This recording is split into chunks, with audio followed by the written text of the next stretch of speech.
It was a rainy Monday morning. Michael sat in his car, gripping the steering wheel, his knuckles white. The driver behind him honked again, loud, long, and angry. He'd been stuck in traffic for nearly 40 minutes, running late for an important meeting. His mind raced. Why today of all days? The noise, the chaos, the frustration, it all boiled inside him. When the car behind him honked yet again, Michael snapped. He threw open his car door, ready to shout back, his pulse pounding in his ears. But then, something unexpected happened. The driver behind him, an elderly man, lowered his window and smiled apologetically. In that split second, Michael realized something powerful. His reaction almost turned a small irritation into a disaster. He took a deep breath, got back in his car, and whispered to himself, "It's not worth it." That moment changed his life.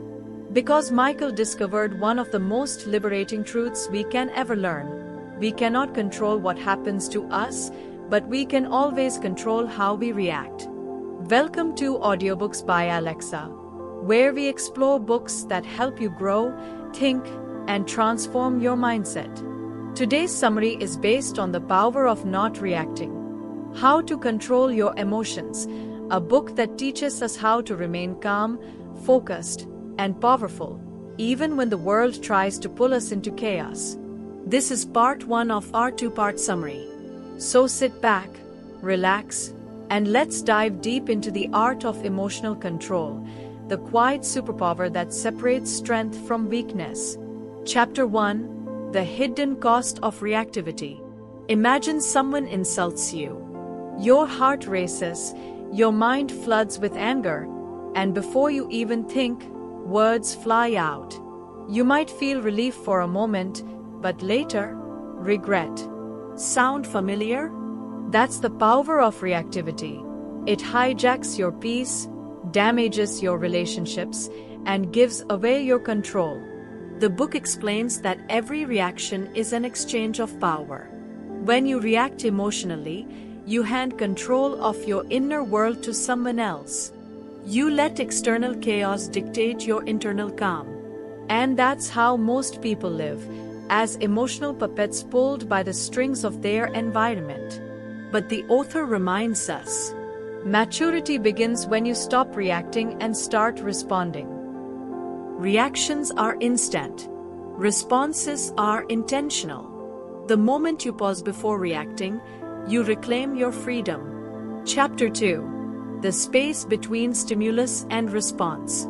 The Austrian psychologist Viktor Frankl once said, "Between stimulus and response, there is a space. In that space lies our power to choose our response. In our response lies our growth and our freedom." This book builds upon that idea. Every day, life throws stimuli at us. A rude comment, an unexpected delay, a failure, a rejection. Most people immediately react. Emotionally, defensively, impulsively. But emotionally strong people use that space, the pause between the event and their reaction. That pause is where emotional mastery lives. You can use that space to breathe, to think, to understand your emotions rather than be ruled by them. And over time, the more you practice that pause, the longer it becomes. Soon, you realize, nothing outside of you can truly control you anymore. Chapter 3: Understanding the Emotional Trigger. The author explains that every strong reaction has a root cause, usually an unresolved emotion or wound from the past. Let's say someone criticizes your work. You feel hurt and angry. But why? Is it really about their words, or is it about your hidden fear of not being good enough? When you understand your triggers, you can disarm them. Here's a powerful method from the book. Whenever you feel triggered, ask yourself 3 questions. What exactly am I feeling right now? Why do I feel this way?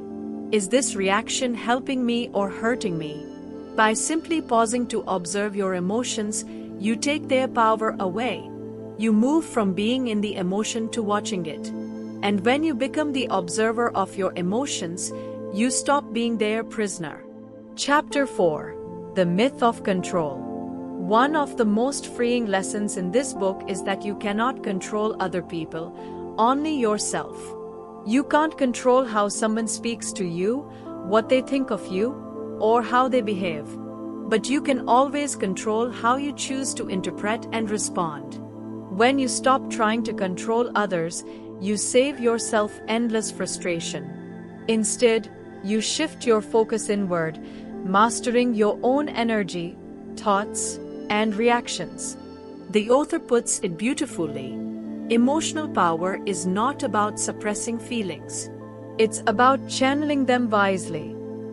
It's not about being cold or emotionless. It's about being centered. You can feel anger without becoming anger. You can feel fear without surrendering to it. You can experience chaos and still remain calm inside. Chapter 5: How Reactivity Steals Your Energy. Have you ever noticed how exhausted you feel after an argument? That's not just mental fatigue, it's emotional leakage. Every reaction drains a bit of your energy. Every time you replay an insult, dwell on a mistake, or try to prove a point, you give away your emotional energy to things that don't deserve it. The book describes emotional reactivity as a leak in your inner battery. You may wake up full of energy, but after a few emotional battles, a disagreement, a rude email, a traffic jam, you're drained. The author suggests a simple practice. Before reacting, ask yourself, is this worth my energy? Most of the time, the answer is no. The power of not reacting isn't weakness, it's emotional conservation. You keep your energy for things that truly matter: peace, purpose, and progress. Chapter 6: Emotional Awareness, the Foundation of Control. To master your emotions, you must first become aware of them. Many people confuse awareness with suppression. But awareness doesn't mean you deny what you feel, it means you understand it. Let's take an example. You feel jealous when your friend succeeds. Instead of reacting with bitterness, awareness helps you recognize, I'm feeling insecure right now. And that recognition opens the door to growth. The book introduces the observe, name, release method. Observe what you are feeling. Name the emotion without judgment. Release it through acceptance or reflection. This simple practice turns emotional chaos into calm understanding. Chapter 7: Emotional Traps, the Mind's Game. The author identifies common emotional traps we fall into. The need to be right, arguing endlessly to prove our point. The need for validation, reacting strongly when ignored or rejected. The need to control, trying to force outcomes and people. Each of these traps feeds reactivity. But once you see them for what they are, mental illusions, you can step out of them. Here's the key insight. You can't control how others treat you, but you can control whether you take their behavior personally. Once you stop taking things personally, your emotional freedom multiplies. Chapter 8: The Calm Within the Storm. There's a beautiful analogy in the book. Life is like an ocean. The surface may be stormy, but deep beneath, the water is still and silent. That stillness represents your inner self, the calm observer. When you stop reacting to the waves on the surface, you reconnect with the deep calm within you. Meditation, mindfulness, and reflection are tools to find that stillness. You don't need a quiet mountain. You need a quiet mind. The author writes, silence is not the absence of sound, it's the absence of reaction. When you cultivate that inner silence, chaos no longer disturbs you. It just passes by, like waves breaking on the shore. You can't stop waves from coming, but you can learn to surf. That's what mastering your emotions is all about, learning to surf the waves of life instead of drowning in them. Chapter 9: The Art of Detachment. Emotional detachment isn't about not caring, it's about caring wisely. When you're attached to outcomes, people's opinions, or how things should be, every disappointment shakes you. But when you detach, when you let go of needing things to go your way, you find emotional freedom. The author says, detachment doesn't mean you stop feeling. It means your peace no longer depends on outside conditions. Imagine walking through life with the calmness of someone who doesn't need to prove, chase, or control. That's detachment. To practice it, accept uncertainty. You can't predict life, and that's okay. Stop labeling experiences as good or bad. Sometimes, what feels wrong now guides you to what's right later. Release expectations. Replace "this must happen" with "whatever happens, I'll handle it." That's emotional maturity, not apathy, but mastery. Chapter 10: Mindfulness, the Present Moment Power. Mindfulness is the secret ingredient behind not reacting. When you are present, you respond with awareness instead of reacting from habit. The book describes mindfulness as a mental pause button. When anger rises, breathe. When fear appears, observe. When frustration hits, return to now. Here's a simple daily exercise from the book. Take 3 deep breaths whenever you feel emotional turbulence. Focus entirely on your breath. As you exhale, silently repeat, "I choose peace." This simple ritual rewires your nervous system over time. Because when the mind is present, emotions lose their power to control you. Chapter 11: Reframing, Changing the Story. Most of our emotional pain comes not from events themselves, but from the stories we tell about them. Someone ignores your message? You think, "They don't respect me." You fail an exam? "I'm not good enough." But what if you change the story?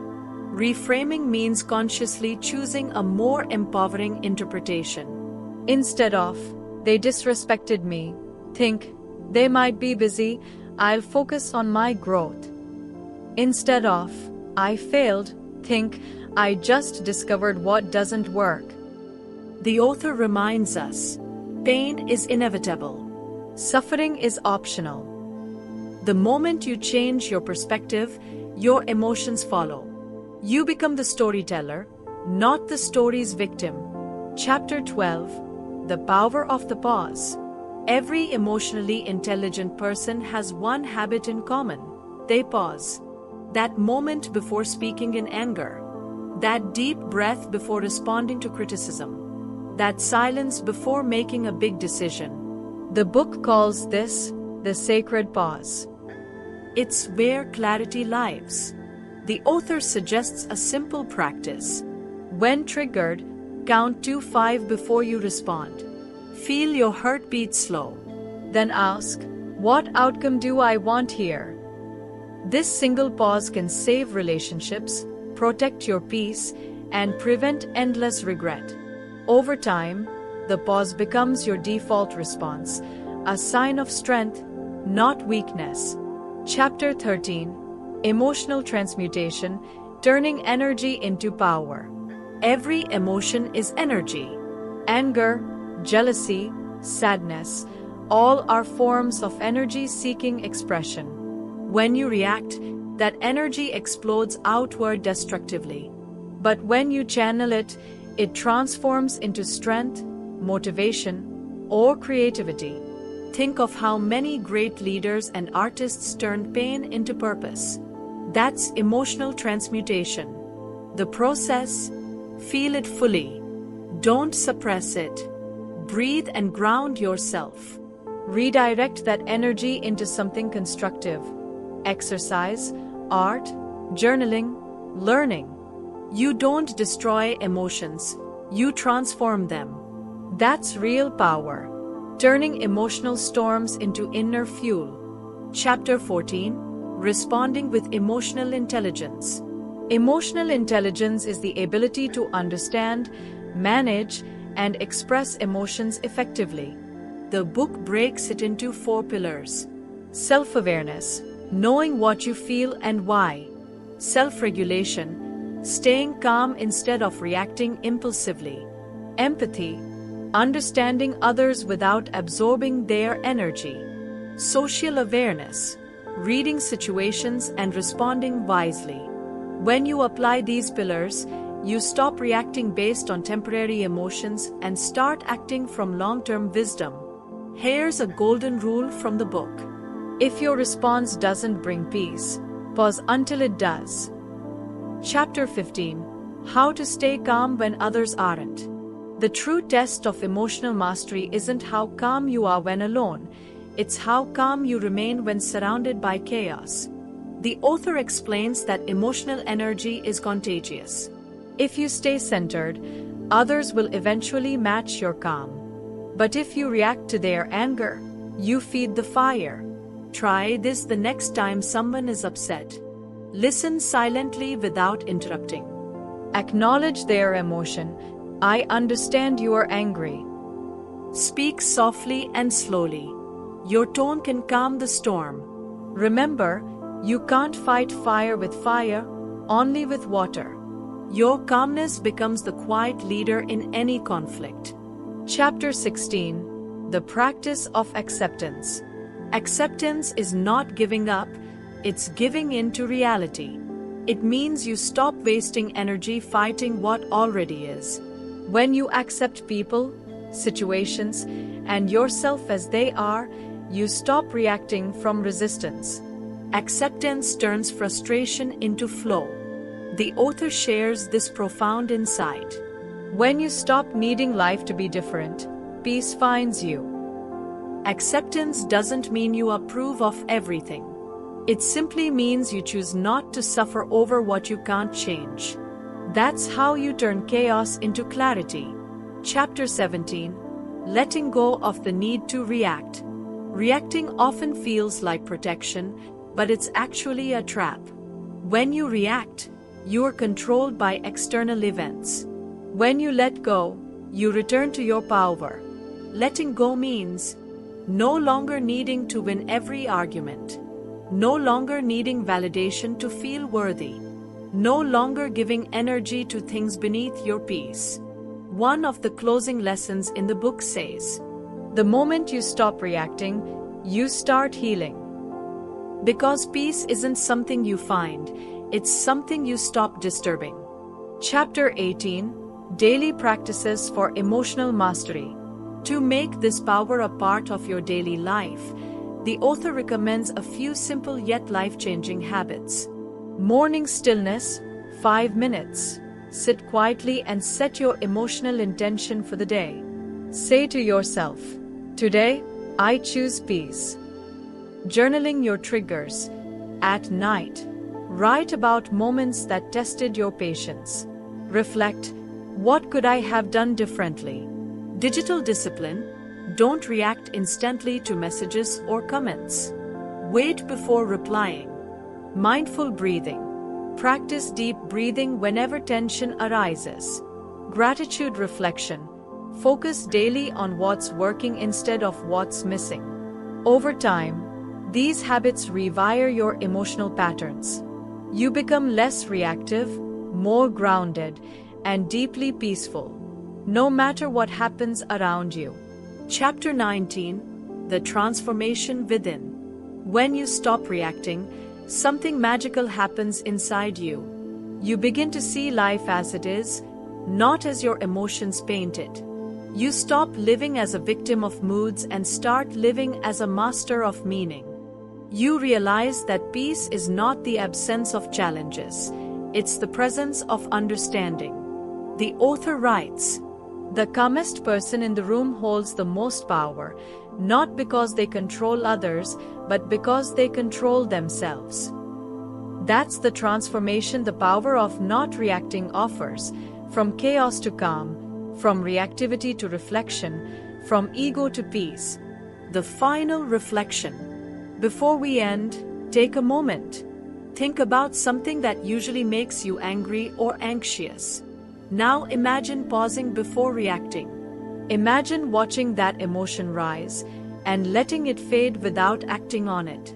That is your true power. That is freedom. Remember, life will always test you. People will push your buttons, plans will fall apart, emotions will rise. But if you master your reactions, you master your life. Because the strongest person isn't the loudest one in the room. It's the one who can stay silent, breathe, and choose peace. This was the power of not reacting. How to control your emotions, summarized for you by Audiobooks by Alexa. If you found value in this series, please like, subscribe, and share it with someone who needs calm in their chaos. Thank you for listening, and remember, peace is your greatest power. Protect it.